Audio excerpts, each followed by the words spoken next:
आज पैठण तालुक्यातील संत एकनाथ सहकारी साखर कारखाना सचिन गाय शुगर लिमिटेड यांनी शेतकऱ्यांचे ऊसाचे बिल थकवलेले आहेत.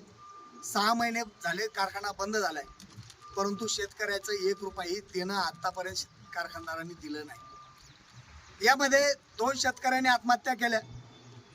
आम्ही स्वाभिमानी शेतकरी संघटनेच्या वतीनं त्यांना न्याय देण्याचा प्रयत्न केला.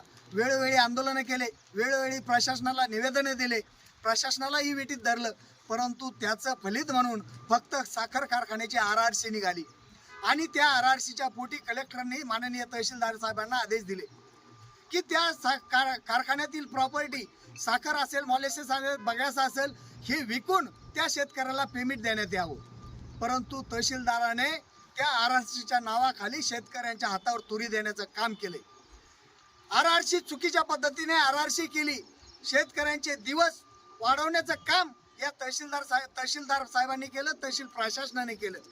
खऱ्या अर्थानं RRC लिलाव करत असताना त्या लिलावाच्या प्रक्रिया कशा करतात, ती लिलाव कसा झाला पाहिजे, त्याच्यात असणाऱ्या अडचणी दूर करून तो लिलाव केला पाहिजे, ह्या सगळ्या अटी शर्ती असताना कुठल्याही अटी शर्तीचं पालन न करता लिलाव केला. पुन्हा शेतकऱ्याच्या हातावर तूर देण्याचं काम या प्रशासनाने केलेलं आहे. वेळोवेळी वेळ घालण्याचं काम प्रशासन करतंय. त्यामध्ये शेतकरी त्रस्त झाले.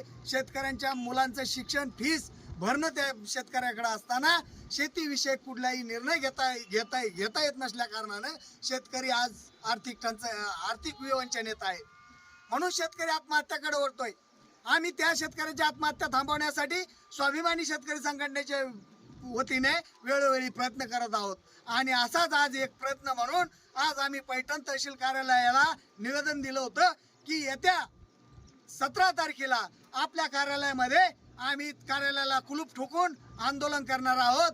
तहसील प्रशासनाला काम करू देणार नाही, कारण जोपर्यंत शेतकऱ्याला न्याय मिळत नाही, शेतकऱ्यांचे घामाचे दाम शेतकऱ्याला मिळत नाही, तोपर्यंत आम्ही प्रशासनाला काम करू देणार नाही असा इशारा दिला होता. परंतु आमच्यावरच पुन्हा गुन्हे दाखल करणार, आमच्यावरच 353 दाखल करणार या हेतूने आम्ही एक निर्णय घेतला. शेतकऱ्यांसाठी आमचं बलिदान गेलं तरी चालेल, परंतु आम्ही प्रशासनाला विठीला न धरता आम्ही स्वतःचं बलिदान देऊ, पण शेतकऱ्याला न्याय देऊ अशी भूमिका घेत आज आम्ही पैठण तहसील कार्यालयाच्या प्रांगणात असणारी पाण्याची टाकी, त्या पाण्याच्या टाकीवर चढून आंदोलन करत आहोत. या आंदोलनाची भूमिका आम्ही वेळोवेळी बदलणार आहोत. 2-2 तासाला आंदोलनाची दिशा बदलून आम्ही आंदोलनाची भूमिका तीव्र करणार आहोत. परंतु या निर्णयामध्ये तहसील प्रशासनाने लवकरात लवकर निर्णय नाही घेतला तर आम्ही आमचं स्वतःचं बलिदान या ठिकाणी देणार आहोत. हा प्रशासनाला आमचा इशारा आहे. परंतु आम्ही शेतकऱ्याला न्याय दिल्याशिवाय थांबणार नाही, ही स्वाभिमानी शेतकरी संघटनेची आज भूमिका आहे. जोपर्यंत शेतकऱ्याला न्याय मिळणार नाही तोपर्यंत आम्ही मागे हटणार नाही.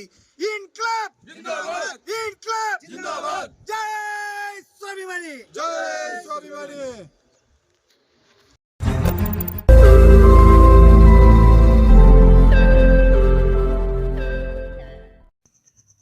रोज नई खबरों को देखने के लिए हमारे औरंगाबाद समाचार चैनल को सब्सक्राइब कीजिए और नोटिफिकेशन पाने के लिए हमारे बेल आइकन को दबाइए ताकि हर खबर की नोटिफिकेशन आपको मिलती रहे.